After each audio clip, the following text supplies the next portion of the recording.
Bismillahirrahmanirrahim. Assalamualaikum warahmatullahi wabarakatuh. Selamat siang anak-anak ya. Bertemu lagi dengan Pak Matimin. Kita akan bersama-sama belajar IPA. Ya, untuk pertemuan kali ini ya, bagaimana kabarnya kalian semuanya? Saya harapkan semuanya dalam keadaan sehat dan tetap masih semangat untuk belajar. Dan semuanya saya harapkan juga sudah siap untuk mengikuti pembelajaran pada siang hari ini. Anak-anak yang saya sayangi ya, untuk pertemuan pada siang hari ini kita masih akan melanjutkan pelajaran kita yang kemarin, yaitu mengenai partikel, penyusun benda dan makhluk hidup. Ya, untuk pertemuan kali ini nanti ya, setelah pembelajaran kalian diharapkan yang pertama akan dapat menjelaskan terbentuknya molekul dan ion. Dan yang kedua, kalian dapat menjelaskan proses pembentukan ikatan ion dan ikatan kovalen.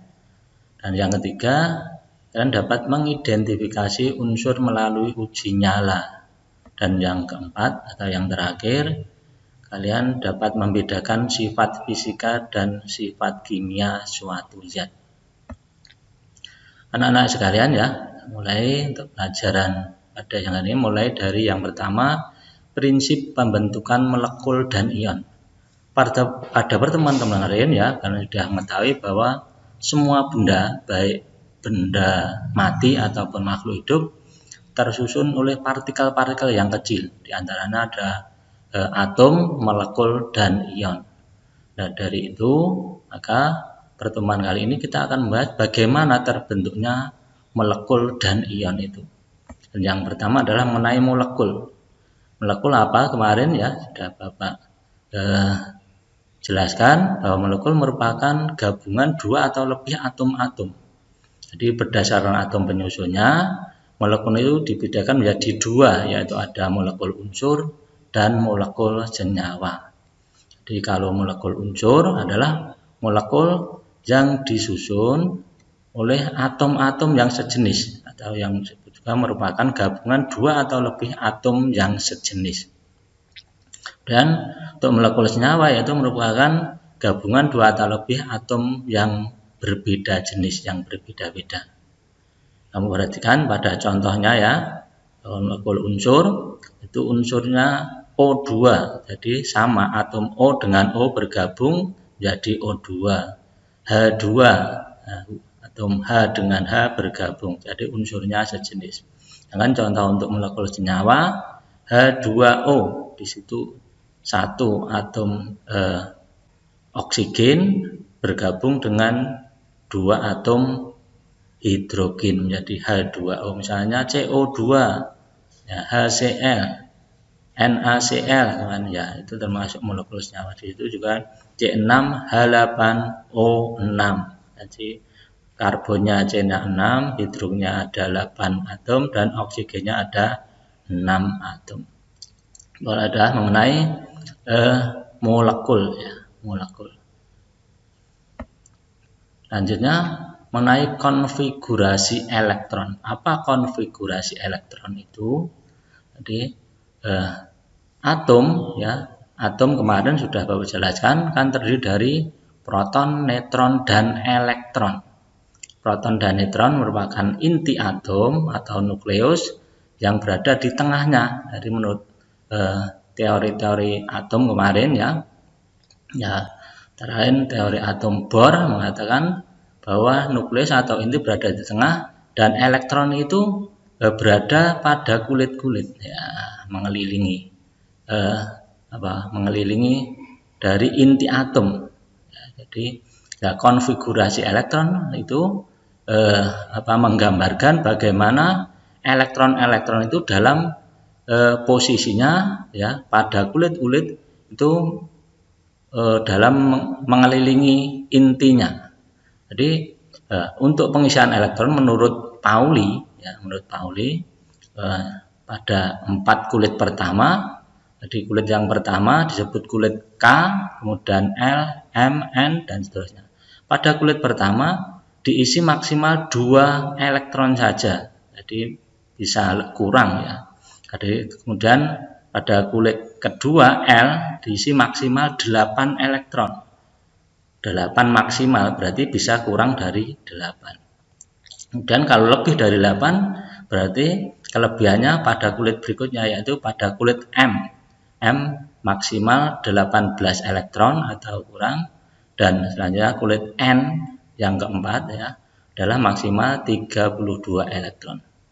Untuk konfigurasi elektron itu selain Pauli ada namanya pengaturan Aufbau dan Hahn, itu juga berbeda. Ini di sini yang Bapak jelaskan mengenai konfigurasi elektron menurut Pauli saja, menurut Pauli. Ya. Jadi konfigurasi elektron menurut Pauli tadi ya, kalau digambarkan ya ini. Jadi kalau digambarkan ya tadi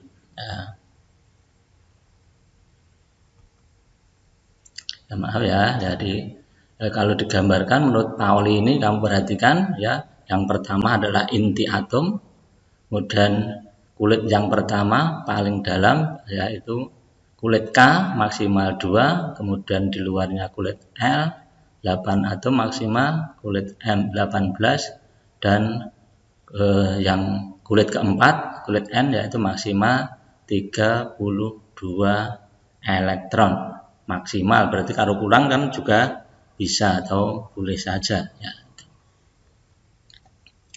Selanjutnya mengenai ion. Apakah ion itu? Ya kemarin juga sudah saya jelaskan bahwa ion adalah atom atau kumpulan atau gabungan atom yang bermuatan listrik. Kalian sudah tahu bahwa jenis muatan ada dua, bisa positif atau negatif. Sehingga berdasarkan muatannya ion dibagi menjadi dua, yaitu ion positif yang disebut dengan kation dan ion negatif yang disebut dengan anion. Nah, kation, kenapa suatu atom netral bisa menjadi ion positif atau kation? Karena ya atom itu kehilangan atau melepas satu atau lebih elektronnya, sehingga dia apa? Dia adalah kekurangan elektron atau kelebihan proton. Ya, contohnya di situ atom kalium ya, kalium K yang melepas satu elektron sehingga menjadi K+. Nah, itu. Kemudian anion. Jadi atom yang bermuatan negatif disebut anion. Mengapa suatu atom yang netral bisa berubah menjadi atom bermuatan negatif atau anion? Karena dia menerima atau menangkap elektron dari atom yang lain, sehingga dia kelebihan elektron ya, kelebihan elektron. Jadi contohnya atom Cl menangkap satu elektron jadi ion Cl-. Jadi yang harus kamu ingat bahwa ion yang disebut ion tadi adalah yang bermuatan listrik, baik itu muatan negatif ataupun muatan positif. Ya, yang bermuatan listrik disebut ion. Ya. Selanjutnya mengenai ion tadi ya, ion kalau yang melepaskan elektron dia akan menjadi kation, kemudian kalau yang menerima elektron disebut anion. Nah, dari kation dan anion ini maka kalau dia bereaksi atau bergabung menjadi satu bisa membentuk suatu senyawa. Jadi senyawa itu dibagi menjadi dua, yaitu senyawa ion dan senyawa kovalen.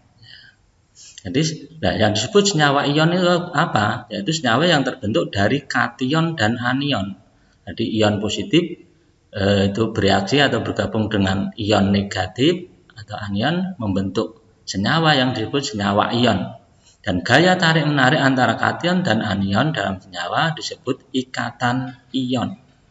Contohnya ya garam dapur atau NaCl itu dibentuk oleh Na+ dan Cl-. Kemudian mengenai senyawa kovalen, jadi senyawa kovalen merupakan senyawa yang antar atomnya berikatan secara kovalen. Nah, ikatan kovalen itu bagaimana? Yaitu ikatan akibat penggunaan bersama pasangan elektron antar atom yang berikatan. Jadi sama-sama mempunyai elektron terluar atau elektron valensi misalnya satu, nah, supaya stabil atom itu kan atom itu harus elektron terluarnya harus berpasangan sehingga digunakan bersama-sama. Contohnya adalah senyawa kovalen, yaitu H2O, misalnya CO2 dan N2. Itu mengenai ya senyawa ion dan senyawa kovalen, cara pembentukannya bagaimana. Sekarang contohnya ya, contoh ikatan ion yaitu pada tadi NaCl atau garam dapur. Kamu perhatikan ya, semula yang Na netral dia mempunyai elektron valensi atau paling luar 1, demikian juga Cl mempunyai elektron terluar 1, sehingga kalau dia masing-masing digabungkan ya, akan elektron terluarnya sama-sama genap ya, sehingga menjadi atom yang stabil, sehingga berikatan atau bereaksi membentuk NaCl atau garam dapur. Dan contoh dari ikatan kovalen, ya, ikatan kovalen dari H2O ada CO2. Jadi di situ juga kamu perhatikan bahwa keduanya adalah menggunakan elektron ya yang digunakan bersama-sama. Jadi intinya ya supaya tadi jelaskan supaya atom itu menjadi dia stabil, maka elektronnya yang paling luar juga harus berpasangan.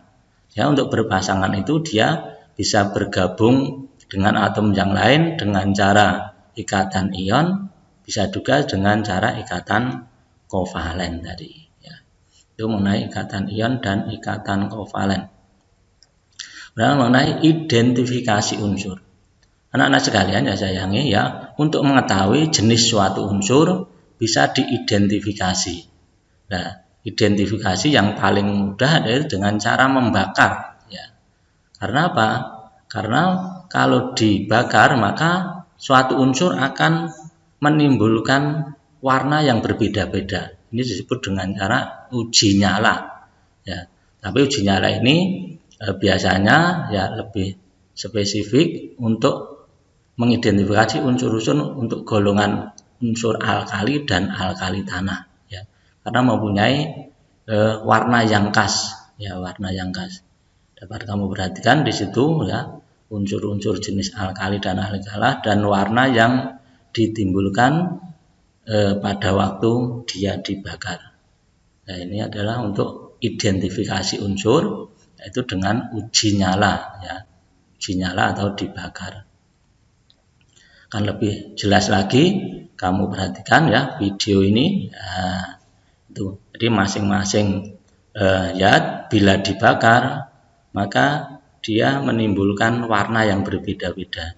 Dari warna itu maka kita tahu jenis unsurnya yaitu.